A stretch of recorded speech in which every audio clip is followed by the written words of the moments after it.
الكريم وآله وأصحابه كرام الفاتحة. أعوذ بالله من الشيطان الرجيم. بسم الله الرحمن الرحيم. الحمد لله رب العالمين الرحمن الرحيم مالك يوم الدين. إياك نعبد وإياك نستعين. اهدنا الصراط المستقيم صراط الذين أنعمت عليهم غير المغضوب عليهم ولا الضالين آمين.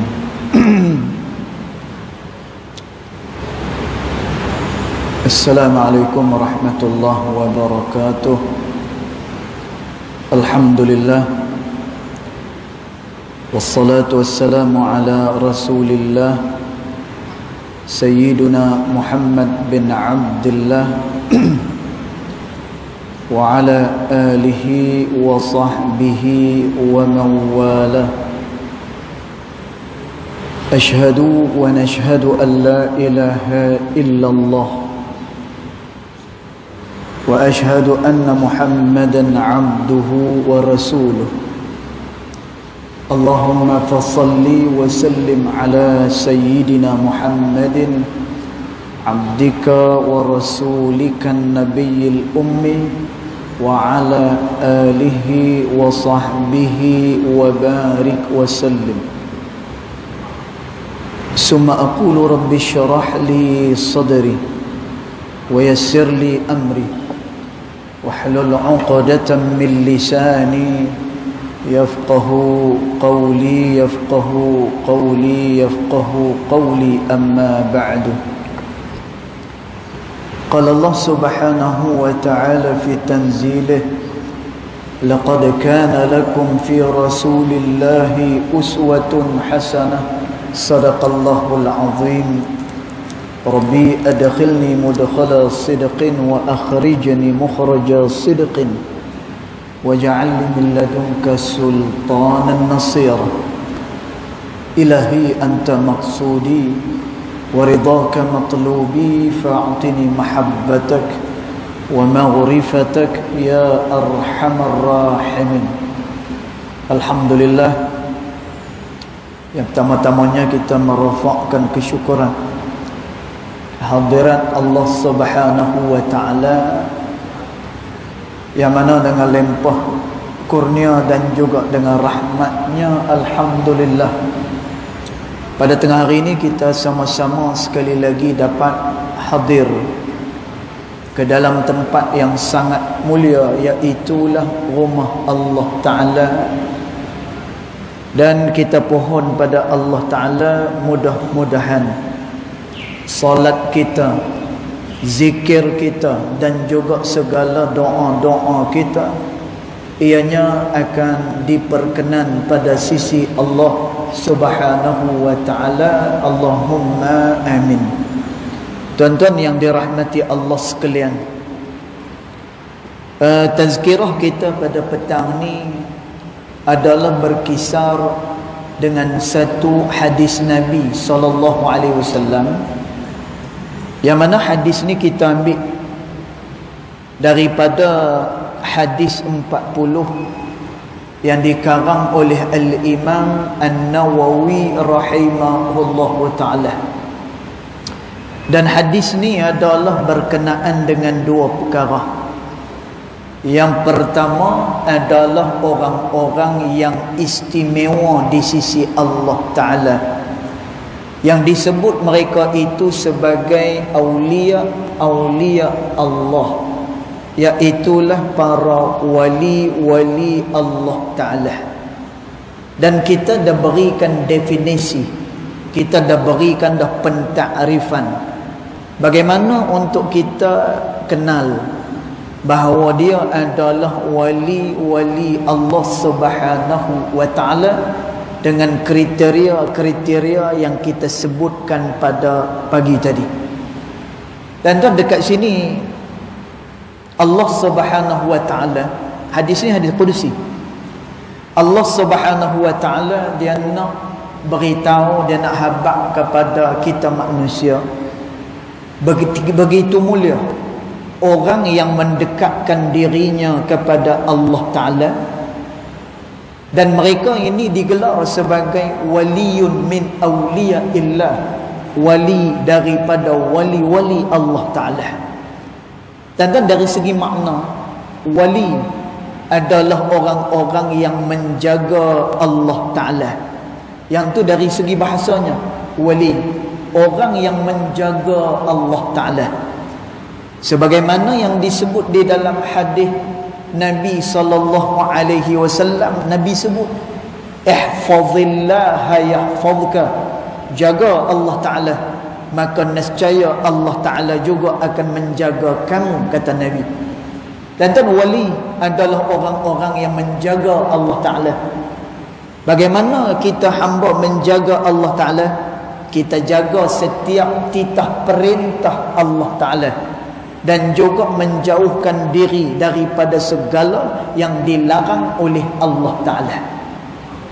Kemudian orang ni dia digelar juga sebagai wali adalah kerana dia pula yang dijaga oleh Allah Ta'ala. Dan dia dipandu oleh Allah Subhanahu wa Ta'ala. Ini wali.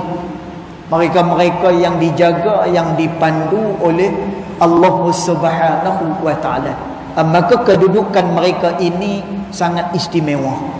Tuan-tuan, istimewanya wali Allah Ta'ala bukan pada karamahnya. Kerana tu ulama tasawuf dia kata apa? Ulama tasawuf kata di antaranya yang disebut oleh Al-Imam Ibn Atta'illah As-Sakandari rahimahullahu ta'ala, yang mana beliau menyatakan al-istiqamah khairun min alfil karamah. Istiqamah itu adalah jauh lebih mulia, lebih baik daripada mendapatkan 1000 karamat daripada Allah Ta'ala. Walaupun karamat itu dia merupakan satu kemuliaan yang Allah Ta'ala beri kepada awliya-awliya dia. Dan maka mereka ni adalah golongan yang istimewa. Sehingga tuan-tuan, istimewanya kelompok ini, iaitu orang yang jaga Allah Ta'ala, wali Allah Ta'ala ni, kalaulah kita membenci mereka, kalaulah kita bermusuh dengan mereka, maka Allah Ta'ala kata faqad adzantuhu bil harbi, maka aku isytihar perang ke atas mereka, kata Allah Ta'ala. Dan sehingga nak diperangi oleh Allah Ta'ala bagi mereka-mereka yang memusuhi para awliya illahi salihin. Begitu mulianya mereka pada sisi Allah Ta'ala. Kemudian pada pesanan yang berikutnya, Allah Subhanahu wa Ta'ala dia nak sampaikan kepada kita, nak jadi orang yang istimewa pada sisi Allah Ta'ala, maka lakukan 2 perkara. Dan apa dia 2 perkara ni? Bila mana kita lakukan, maka kita akan jadi kekasih-kekasih Allah Subhanahu wa Ta'ala. Yang pertama adalah mimma aftaradtu alaih. Bila mana dia melakukan perkara yang aku fardukan ke atas dia, kata Allah Ta'ala. Dan maknanya dia buat perkara yang difardukan oleh Allah Ta'ala, maka dia mendapatkan apa? Kasih sayang daripada Allah Ta'ala. Kemudian Allah Ta'ala kata lagi, wa may yazalu 'abdi yataqarrabu ilayya, dan senantiasalah hamba aku itu dia mendekatkan dirinya kepada aku bin nawafil, iaitulah dengan segala perkara yang sunat, hatta uhibbuhu, sehinggalah aku jadi cinta kepada orang tersebut, kata Allah Ta'ala. Tuan-tuan, ni 2 perkara. Bila mana kita sibuk dengan 2 perkara ni, maka kita akan masuk di dalam pintu kekasih-kekasih Allah Subhanahu wa Ta'ala. Dan 2 perkara, dia buat perkara fardu, kemudian dia tambahkan pula lagi dengan amalan-amalan yang disunatkan oleh Allah Subhanahu wa Ta'ala, maka dia dapat kedudukan kekasihnya Allah Ta'ala. Lalu ini yang kita nak sambung pada tengah hari ni.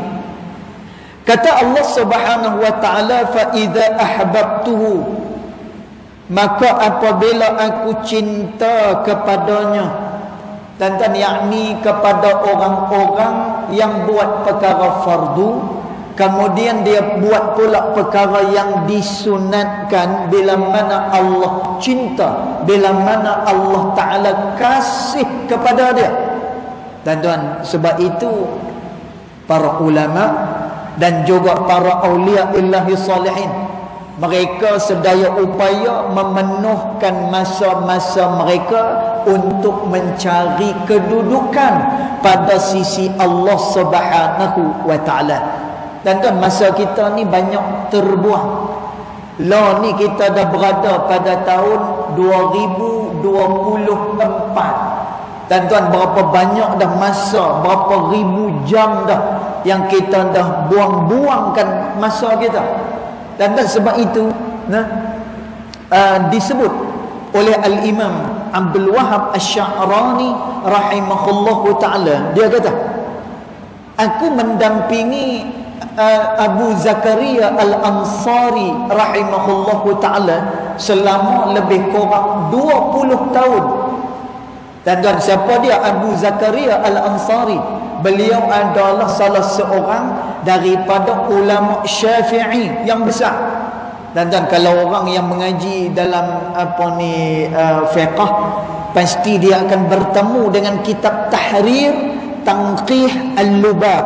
Dan yang ini dikarang oleh Abu Zakaria Al-Ansari rahimahullahu ta'ala. Dan kata Imam Sya'rani rahimahullahu ta'ala, selama 20 tahun aku mendampingi Abu Zakaria Al-Ansari, selama aku duduk berdamping dengan dia. Dan kata Imam Sya'rani, aku tak pernah tengok walaupun sekejap perkara yang sia-sia yang dilakukan oleh beliau, kata Imam Sya'rani. Dan maknanya apa? Ulama keadaan dia macam tu. Kerana apa? Kerana dia nakkan kedudukan yang istimewa pada sisi Allah Ta'ala. Kerana apa? Dan tengok apa Allah Ta'ala kata bila dia kasih kepada hamba dia. فَإِذَا أَحْبَبْتُهُ كُنْتُ سَمْعَهُ الَّذِي يَسْمَعُ بِهِ. Bila mana aku cinta, bila mana aku kasih kepada seseorang itu, maka dia mendengar, mengikut apa yang aku dengarkan kepada dia, kata Allah Ta'ala. Dan maknanya apa? Telinga dia dijaga oleh Allah Subhanahu wa Ta'ala. Dan telinga dia tak suka mendengar perkara-perkara yang tidak elok. Dan ada dua pintu yang mudah sangat. Bila mana kita tak katuk dia kemah-kemah, kita tak katuk dia bagi elok, dan dia akan sampai ke dalam hati yang tu bahaya.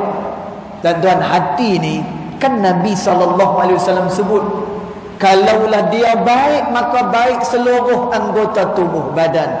Wa idza fasadat jasadu kulluh. Bila mana tak eloklah keseluruhan daripada tubuh badan dia. Dan maka hati dia mainkan peranan. Kalau baik hati, baik kelakuan. Kalau tak baik hati, tak baiklah kelakuan. Dan dua pintu yang mudah sangat untuk sampai kepada hati dan kena jaga bagi elok. Dan apa dia dua pintu ni? Satu mata, dan yang keduanya adalah telinga. Dan bila mata tengok benda tak elok, bila mana telinga dia dengar benda yang tidak elok, dia akan sampai ke dalam hati pada setiap manusia. Dan pada waktu itu hati akan mencorakkan kelakuan. Kalau benda baik yang menetap dalam hati baik, kalau benda yang tak baik, maka kelakuan juga tidak baik. Maka Allah Ta'ala diharap, kalaulah aku cinta pada satu-satu orang, maka dia mendengar dengan apa yang aku dengarkan kepada dia. Dan pendengaran dia akan dijaga oleh Allah Ta'ala. Kemudian Allah Ta'ala kata lagi, wa basarahu alladhi yabsuru bihi, dan dia akan tengok dengan benda-benda yang aku tengokkan, yang aku perlihatkan kepada dia. Dan mata dia tidak akan melihat perkara-perkara yang dilarang oleh Allah Ta'ala. Mata dia akan dijaga oleh Allah Subhanahu wa Ta'ala. Tuan-tuan, ni yang kita nak ni, penjagaan daripada Allah Ta'ala. Tuan-tuan, kata ulama, antaranya yang disebut oleh Tok Pulau Manis rahimahullahu ta'ala ketika mana mensyarahkan Al-Hikam. Tuan-tuan, Tok Pulau Manis kata, amal yang kita duk buat sendiri ni, yang kita duk buat ni, ada dia punya apa? Ada dia punya ilal, ada dia punya kecacatan. Tuan-tuan, ni benda yang kita duk buat ni ada ilal, dia ada dia punya kecacatan dia. Tanda kita tak sempurna. Kerana tu Allah Ta'ala kata, la tuzakku anfusakum, kamu jangan sucikan diri kamu. Tanda pasal apa? Manusia ni dia tidak perfect, dia tidak sempurna. Tuan-tuan, maka kata Tok Pulau Manis rahimahullahu ta'ala, tetapi bila mana Allah Subhanahu wa ta'ala menganugerahkan sesuatu anugerah buat hambanya, tuan-tuan, bila Allah Ta'ala anugerahkan kedudukan kepada dia, tuan-tuan, walaupun dia buat tu nampak macam simple, tuan-tuan, walaupun dia buat itu macam bersahaja, tetapi dia sangat bernilai pada sisi Allah Subhanahu wa Ta'ala. Tuan-tuan, rasa saya pernah cerita dekat sini bagaimana Sayyidina Umar bila dia tengok ada satu orang sembahyang. Tuan-tuan, kawan ni sembahyang lebih kurang, lalu ditegur oleh Sayyidina Umar radhiyallahu anhu wa arda. Maka orang ni pun sembahyang sebagaimana yang dikehendaki oleh Sayyidina Umar. Akhirnya Sayyidina Umar tanya dengan dia, aku nak tanya dengan kamu, sembahyang pertama tadi ke elok ataupun sembahyang yang kedua ni yang lagi elok? Tuan-tuan, apa kata sahabat ni? Wahai Umar, minta maaf, dia kata, sembahyang yang pertama tadi jauh lebih elok daripada sembahyang yang kedua ni. Dan lalu Sayyidina Umar tanya dia, pasal apa? Kerana sembahyang yang pertama lebih kurangnya, sembahyang yang kedua ni elok. Sayyidina Umar kata, tapi pasal apa? Kamu nak kata juga sembahyang yang pertama tu lagi elok. Dan apa jawapan daripada sahabat ni? Sahabat ni kata, wahai Umar, sembahyang yang kedua tadi betul elok, tapi aku buat tu kerana aku takut dengan engkau, wahai Umar. Sembahyang pertama yang aku buat tadi, walaupun kamu tengok macam lebih kurang, macam simple, tetapi aku buat itu semata-mata adalah kerana Allah Subhanahu wa ta'ala. Tuan-tuan, jadi mana amalan yang lagi elok lagi? Nah, sebab itu tuan-tuan, perhubungan hati manusia dengan Allah Ta'ala itu jauh lebih besar. Kerana tu dalam hadis Nabi SAW menyebut, innallaha la yanzuru ila suwarikum, Allah tak tengok kepada rupa parah kamu, Allah tak tengok. Innallaha la yanzuru ila suwarikum wa ila amwalikum, Allah tidak tengok kepada longgokan harta yang ada pada kamu. Wa ilal jahikum, dan Allah tak tengok kepada pangkat yang ada pada kamu. Habis itu apa dia yang Allah Ta'ala tengok? Walakinnallaha yanzuru ila qulubikum wa a'malikum, tetapi Allah Ta'ala melihat kepada hati dia dan juga amalan yang dia lakukan kepada Allah Subhanahu wa Ta'ala. Tuan-tuan, sebab itu roh dalam beramal adalah hati yang sampai kepada Allah Subhanahu wa Ta'ala. Tuan-tuan, kita tengok kan orang yang pi umrah, tuan-tuan, kita seronok pi umrah, kita sanggup tuan-tuan keluarkan duit sampai 10,000, 12,000, pi pula dengan keluarga. Ni bukannya satu pelaburan yang kecil, pelaburan yang begitu besar. Tuan-tuan, kita pi apa ni umrah, kemudian dekat sana kita beribadat, tapi bila mana balik keadaan kita sama sebagaimana sebelum kita pi umrah, sebelum kita pi haji. Dan kan orang yang pi haji ni, dia bukannya main-main. Dan kan bila mana dia balik, kata Nabi SAW, man hajja lam yafsuq wa lam yarfus. Siapa-siapa yang pi haji, dia tidak bercakap perkara yang tidak elok, dan juga dia tidak melakukan dosa kepada Allah Ta'ala. Bila mana dia balik, kayaumin waladathu ummuh, dia seperti seorang anak yang baru keluar daripada perut ibu dia. Tuan-tuan, maknanya apa? Dia bersih daripada segala dosa dengan Allah Ta'ala. Tuan-tuan, bila bersih diri ni, mudah pergi masjid. Tuan-tuan, bila bersih diri ni, dia tak ada apa-apa perasaan yang tidak elok dengan orang lain. Tuan-tuan, bila bersih diri ni, tuan-tuan, dia akan mendorong kita melakukan taat kepada Allah Ta'ala. Tapi pasal apa? Tuan-tuan, bila balik-balik lebih kurang macam sebelum dia pergi umrah, sebelum dia pergi haji. Tuan-tuan, ni kerana apa?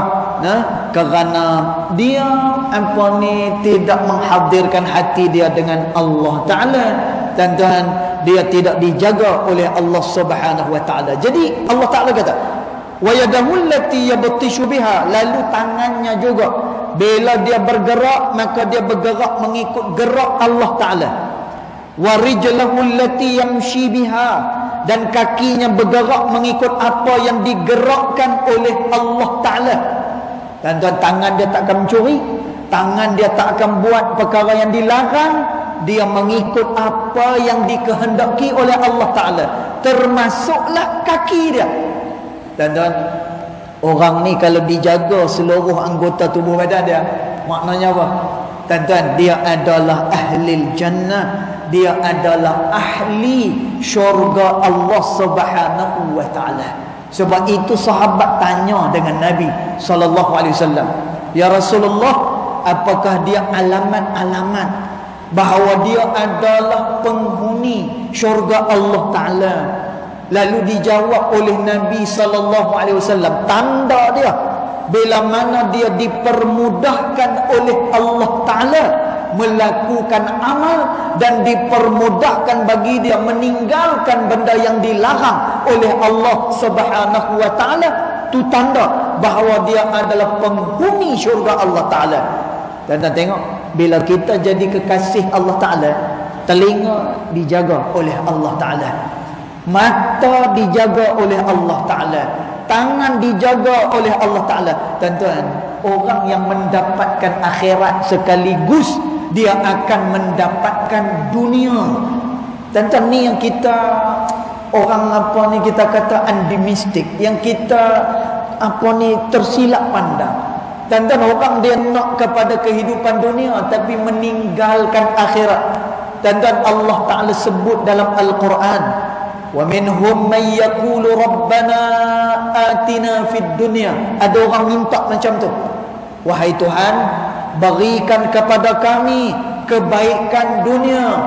Tetapi Allah Ta'ala kata, wa fil akhirati min khalaq, tapi akhirat dia kosong, kata Allah Ta'ala. Tuan-tuan, dia dapat kebaikan dunia tapi akhirat dia kosong. Tuan-tuan, ni yang menyebabkan apa? Stres. Tuan-tuan, kerana meninggalkan akhirat, ini yang menyebabkan apa? Jumud. Kerana meninggalkan akhirat, ini yang menyebabkan apa? Tidak berjaya. Tuan-tuan, bila meninggalkan akhirat, maka dia tidak akan boleh maju sama sekali. Kerana apa? Dia meninggalkan akhirat, dia meninggalkan Allah Subhanahu wa Ta'ala. Tuan-tuan, cuba kita tengok balik ketenangan yang kita nak, tenang yang kita nak ni. Tuan-tuan, tenang ni boleh tak dengan kita pergi kedai kopi? Tuan-tuan, tak boleh. Kadang-kadang lagi serabut duk ada, kan? Lagi serabut lagi duk ada. Dia tengah-tengah tak ada duit, tiba-tiba dia pergi kedai kopi, dengan harapan boleh tenang. Tak tenang. Pasal apa? Tengah-tengah duk minum, mai kawan yang kenal dengan dia, mai duduk dekat meja dia. Dan dah duduk kat meja kawan tu, yang kena banyak kawan yang stres ni. Dia kata 2 kali stres. Masya Allah, 2 kali stres. Tuan-tuan, kalau kita nakkan ketenangan, ketenangan tu hanya boleh diberi oleh Allah Ta'ala. Tuan-tuan, duit banyak kita boleh buat, tetapi cukup itu diberikan oleh Allah Subhanahu wa ta'ala. Dan kita boleh buat rumah besar. Ni ramai orang buat rumah besar. Dan tengok sajalah dalam dunia ni ada orang yang rumah dia lebih besar daripada Masjid Bukhari ni. Tuan-tuan, tapi tenang dekat dalam rumah tu boleh beli ya. Dan tuan, tenang dalam rumah tu tak boleh beli. Dan tuan, kita boleh makan makanan yang sedap-sedap, yang lazat-lazat, boleh beli. Dan rata-rata kita ada duit, insya-Allah. Macam cuti baru ni kan. Cuti baru ni, tengok dan dalam masa 3 hari rakyat Malaysia masuk Thailand 80,000 orang, tak ada duit apa. Masuk Thailand. Oh kan? 3 hari punya ni. 80,000 orang. Kawan-kawan kita pula duduk perangat kita, Allah Ustaz. Masuk sana, pi makan steamboat, dia kata RM15 yang satu kepala, dia kata. Masya Allah, tabarakallah. Tuan-tuan, jadi duit banyak apa semua ni, rumah besar-besar, tuan-tuan kita boleh, tapi nak dapat tenang, dapat cukup apa semua ni, tuan-tuan, dia hanya boleh diberikan oleh Allah Ta'ala. Kerana tu Allah Ta'ala sebut, tuan-tuan, ni dia punya formula dia. Kita duk pandang bila perkara akhirat ni hanya semata-mata kita kena sembahyang. Bila masuk waktu sembahyang, lepas sembahyang habis. Tuan-tuan, padahal akhirat ni dia mempengaruhi dunia kita. Tuan-tuan, kerana tu Allah Ta'ala kata, sebahagian daripada orang ada yang dia minta dengan Allah Ta'ala, Rabbana atina fid dunya hasanah wa fil akhirati hasanah wa qina adzabannar. Kami minta kebaikan dunia dan kami minta juga kebaikan akhirat, dan jauhkan kami daripada azab neraka Allah Ta'ala. Dan tuan, maknanya apa? Dia ambil dunia, dia tak lupa nak bersyukur kepada Allah Ta'ala. Dan tuan, maka orang ni yang disebut oleh Nabi SAW, bila mana dia mengutamakan akhiratnya, maka dunia akan mengejarnya, dunia akan berada di bawah telapak kakinya, bila mana yang dia cari adalah Allah dan juga kehidupan akhirat. Dan kemudian terakhir, kata Nabi kata Allah Ta'ala dalam hadis ni, wa in sa'alani la'utiyanna. Bila dia menjadi kekasih aku, kata Allah Ta'ala, bila dia minta kepada aku, pasti aku akan beri, kata Allah Ta'ala. Dia minta, pasti aku akan beri segala dia punya permintaan dia. Wala in ista'adani la'u'idzanna. Tuan-tuan, yang ni saya kira kunci. Tuan-tuan nak murah rezeki daripada hadis ni. Tuan-tuan nak tenang daripada hadis ni, nak kehidupan baik daripada hadis ni. Tuan-tuan, buat apa dia? Yang difardukan oleh Allah. Tambah lagi dengan amalan yang sunat. Tuan-tuan, buat apa yang Allah perintah, jauh dengan apa yang dilarang oleh Allah Subhanahu wa ta'ala. Dan Allah Ta'ala kata, bila dia minta dengan aku beri kat dia. Aku beri. Bila mana dia minta perlindungan daripada aku lindung dia. Bila mana dia tak mau kepada keburukan, aku akan lindung dia daripada segala keburukan. Dan ni istimewanya jadi orang yang saleh pada sisi Allah Subhanahu wa ta'ala. Tuan-tuan, dalam riwayat yang lain, saya cerita bagi tadi kan, tuan-tuan, dalam riwayat lain, dalam riwayat Imam Muslim, ada tambahan hadis ni. Allah Ta'ala kata, bila sampai masa ajalnya, aku nak tarik nyawa dia, aku pun teragak-agak, kata Allah Ta'ala. Tuan-tuan, Allah nak tarik nyawa dia ni, teragak-agak. Dan Allah Subhanahu wa ta'ala tak sampai hati nak ambil dia punya nyawa dia. Dan tuan, kalau kita tengok perhati kan, orang yang baik-baik ni umur dia panjang. Umur panjang, tuan-tuan, masya-Allah. Tengok tok-tok guru kita, umur 70, 80, umur 90 pun ada, 100 lebih pun ada. Tuan-tuan, rupa-rupanya mereka nak mati tu pun Allah Subhanahu wa ta'ala teragak-agak nak mengambil akan roh mereka. Tuan-tuan, tapi taklah bermakna mereka tak mati, mereka akan mati. Tapi kata Imam Nawawi rahimahullahu ta'ala, bila mana dicabut rohnya oleh Allah Ta'ala, kematian itu satu kemuliaan bagi diri dia. Masya Allah. Tuan-tuan, kematian orang soleh adalah kemuliaan bagi dia. Tuan-tuan, maknanya apa? Orang yang beramal soleh ni, dia akan dapat segala kebaikan. Tuan-tuan, dia akan dapat segala perkara-perkara yang akan melampangkan dada dia.